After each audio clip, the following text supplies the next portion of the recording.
여러분 혹시 감기 걸리면 바로 약국 가서 비타민C 사시나요? 밤 9시 이후에는 절대 음식 안 드시나요? 하루에 물 8잔 2리터는 꼭 마시고 계시죠? 그런데 말이에요. 이게 다 거짓말이라면 어떻게 하시겠어요? 네, 맞습니다. 여러분이 평생 건강하게 살려고 지켜온 그 상식들, 알고 보면 과학적 근거가 전혀 없는 미신일 수도 있어요. 더 충격적인 건요, 의사들조차 이런 잘못된 정보를 믿고 환자들에게 알려주기도 했다는 거예요. 영국 의학저널 BMJ에 실린 연구에서 밝혀진 사실입니다. 오늘은 여러분이 꼭 알아야 할 의학적으로 완전히 반박된 건강 상식들을 낱낱이 파헤쳐 드릴게요. 이 영상 끝까지 보시면 여러분의 건강 습관이 180도 바뀔 겁니다. 자, 여기 충격적인 통계부터 하나 보여드릴게요. 2025년 10월 질병관리청과 OECD가 발표한 최신 자료인데요. 한국의 항생제 사용량이 OECD 국가 중 2위라고 합니다. 인구 1,000명당 하루 31.8DID로 OECD 평균의 거의 1.7배예요. 왜 이런 일이 벌어졌을까요? 바로 감기에는 항생제를 먹어야 빨리 낫는다는 잘못된 상식 때문입니다. 감기에 걸린 환자들이 병원에 가서 선생님, 항생제 좀 세게 처방해주세요 라고 요구하는 경우가 정말 많아요. 그런데 여기서 문제가 뭐냐고요?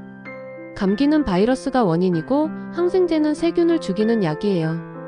완전히 다른 거예요. 감기에 항생제를 먹는 건 컴퓨터 바이러스를 항생제로 치료하려는 것만큼이나 말도 안 되는 거죠. 더 심각한 건 이렇게 항생제를 남용하면 내성균이 생긴다는 겁니다. 정말 항생제가 필요한 순간에 약이 듣지 않을 수 있어요. 생명을 위협할 수도 있는 거죠. 그런데 이것만이 아닙니다. 우리가 건강하게 살려고 매일 실천하는 습관들 중에 이렇게 과학적 근거가 없는 것들이 정말 많아요. 자, 그럼 지금부터 하나씩 폭로해 드릴게요. 첫 번째, 물 하루 8잔 신화. 다들 하루에 물 2리터 8잔은 꼭 마셔야 한다고 배우셨죠? 미국 생리학회지에 실린 논문에 따르면요, 이건 1945년에 나온 권고안을 잘못 해석한 거래요. 원래는 하루 2.5리터의 수분이 필요한데 대부분은 음식에 포함되어 있다고 했는데 뒷부분이 쏙 빠진 거예요. 커피, 차, 우유, 음식에 있는 수분까지 다 포함해서 2.5리터라는 얘기였던 거죠. 하버드 의대에서는 뭐라고 할까요? 대부분의 사람들은 하루에 46컵의 물만 마시면 충분하대요. 개인마다 활동량, 날씨, 체질이 다르니까 정해진 숫자는 없다는 거예요. 소변 색깔이 연하거나 투명하면 그게 바로 충분히 마신 거래요. 오히려 물을 너무 많이 마시면 수분 중독, 저나트륨 혈증으로 사망할 수도 있어요.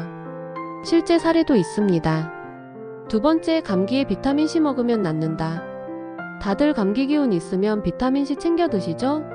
2024년 헬스조선 기사를 보니까요, 이것도 반전이 있어요. 비타민C는 감기 걸린 후에 먹으면 소용없대요. 평소에, 그러니까 감기 걸리기 전부터 하루 200mg 이상을 꾸준히 먹어야 효과가 있다는 거예요. 그것도 감기 증상을 약간 줄여주는 정도지 완전히 예방하거나 치료하는 건 아니래요. 2013년 헬싱키 대학 연구팀의 메타 분석에서도 똑같이 나왔어요. 비타민C 200mg 이상 꾸준히 복용해도 감기 예방 효과는 없었다고요. 다만 마라토너나 스키 선수처럼 극한 운동을 하는 사람들한테만 약간의 효과가 있었대요. 세 번째, 저녁 늦게 먹으면 살찐다. 이건 저도 진짜 믿고 있었어요. 밤 6시 이후에는 금식. 이거 지키려고 얼마나 고생했는지 몰라요. 그런데 CNN이 2022년에 보도한 내용 보니까요, 하버드 의대 연구진이 뭐래요? 시간은 상관없대요. 중요한 건 하루 총 칼로리 섭취량이래요. 밤에 먹는 게 문제가 아니라 밤에 치킨이나 야식 같은 고칼로리 음식을 추가로 먹는 게 문제라는 거죠. 저녁 9시에 샐러드 먹는 거랑 낮 12시에 삼겹살 먹는 거, 뭐가 더 살찔까요? 당연히 삼겹살이죠. 이제 좀 더 위험한 오해들을 알려드릴게요. 네 번째, 운동 후에는 먹으면 안 된다. 다이어트 하시는 분들 운동하고 나면 안 드시나요? 운동한 거 물거품 되면 어떻게 하면서요? 완전히 반대래요. 운동 후 2시간 이내에 영양소를 섭취하는 게 근육 회복과 신진대사에 필수라고 해요. 비타민, 미네랄, 단백질이 필요한 시간이거든요. 운동하고 안 먹으면 오히려 근육이 빠지고 신진대사가 느려져서 살이 더 안 빠진대요. 이거 진짜 중요한 정보예요. 다섯 번째, 특정 부위만 운동하면 그 부위만 살이 빠진다. 아, 이거 정말 많이들 물어보시는데요. 선생님, 뱃살만 빼는 운동 뭐 없어요? 미국 스포츠의학회 전 회장이었던 안젤라 스미스 박사님이 명확하게 말씀하셨어요. 부분 비만 감소는 불가능하다. 운동은 전신의 지방을 태워요. 특정 부위의 근육을 강화할 수는 있지만 그 부위의 지방만 선택적으로 제거할 수는 없대요.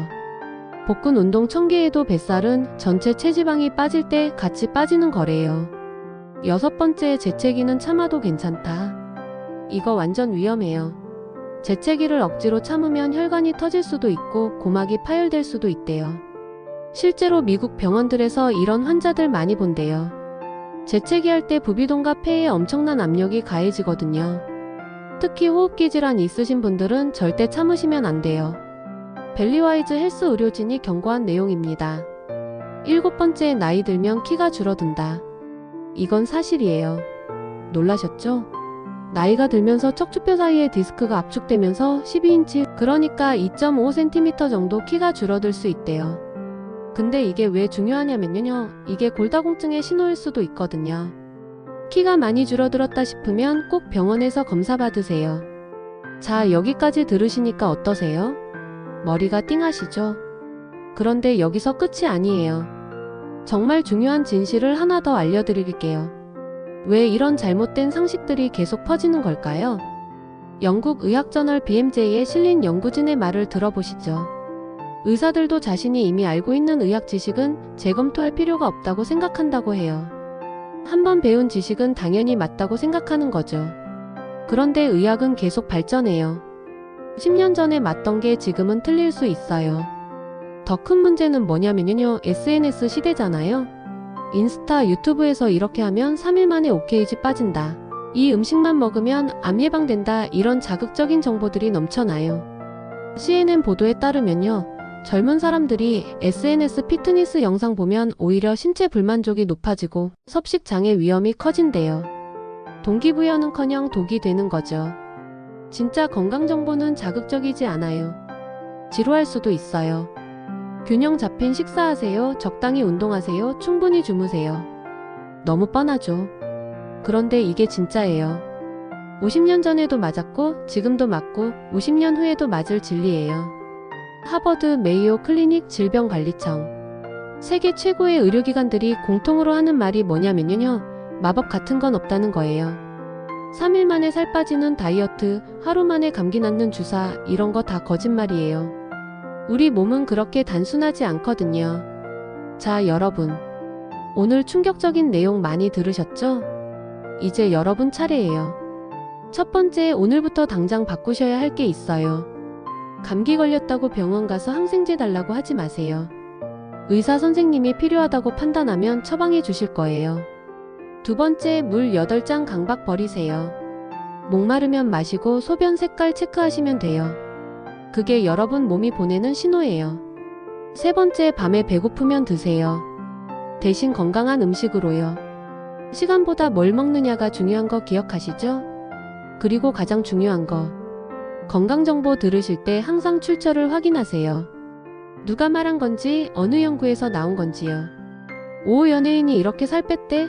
친구가 이렇게 해서 나섰대? 이런 거 절대 믿지 마세요. 하버드 메이오 클리닉 질병관리청 대학병원. 이런 곳에서 나온 정보를 찾으세요. 좋아요와 구독은 더 정확한 건강정보를 만드는데 큰 힘이 됩니다.